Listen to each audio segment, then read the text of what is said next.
Whether in business or sports, when building your team, are you more interested in getting someone who is an expert at something, or would you rather have someone with more potential? Question of the day. Olivier, I want an expert. Everybody's got potential.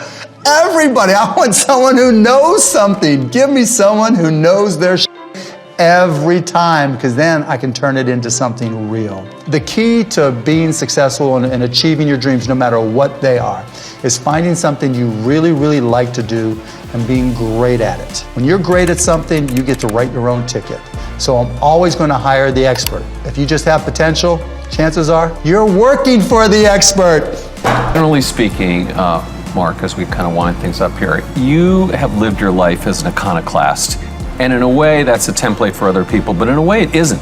So in other words, how much, you've got an ordinary person, ordinary man or woman, how much of an iconoclast could you or should you be like Mark Cuban? Oh, I don't care. You should just be yourself, right? I mean, I take pride in the fact that I didn't give a shit what anybody thought or said.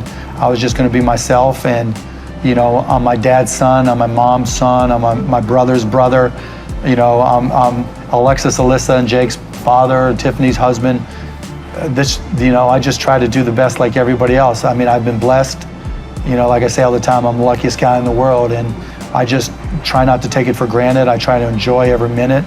And I think now, as I've gotten a little bit older, I try to give a little bit more back than I have before, and try to help more people. And in terms of whatever, if anybody else finds themselves in my position, just enjoy the moment, enjoy every minute of it. I mean, I guess my question is, are you a role model for people in society?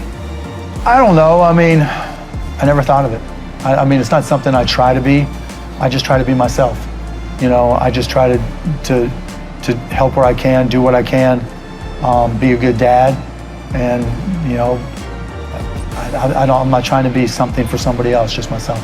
In terms of content, there's never too much content. There's just, because what we want and who we are and how we consume content changes every day through our experiences. The challenge of content isn't can you make it or is there too much. The challenge of content, whether it's business content, the proposals you make, what you put on your website, how you connect to people, is can you tell a good story?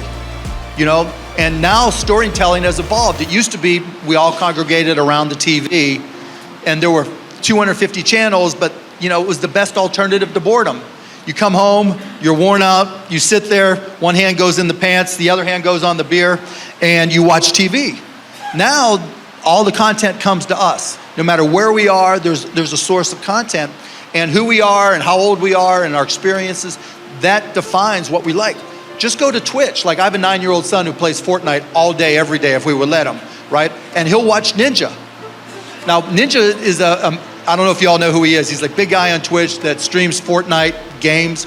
And he came to the Mavs practice facility one day because we got to be friends just through random sources. He was a bigger star than when Tom Hanks came to visit. I mean, and this is a guy on Twitch. Now, Twitch is unlimited options of content related to gaming and other things, and they're expanding. YouTube, obviously, just unlimited content. And it's not like YouTube's struggling. Where the takeaway from all this is when there's so many options for content, as business people, you have to figure out how to connect with people. You have to know your audience, and you have to know how to tell a story. And honestly, that's not my strength. I literally, and I forget the name of the book, I'd have to look at my phone, I'm reading a book on storytelling, because that's how people connect. We have so many choices. If you can't absorb us with something that engages us, a story, and simplify it into a story that we want to connect with, the next person is going to come in and take your business.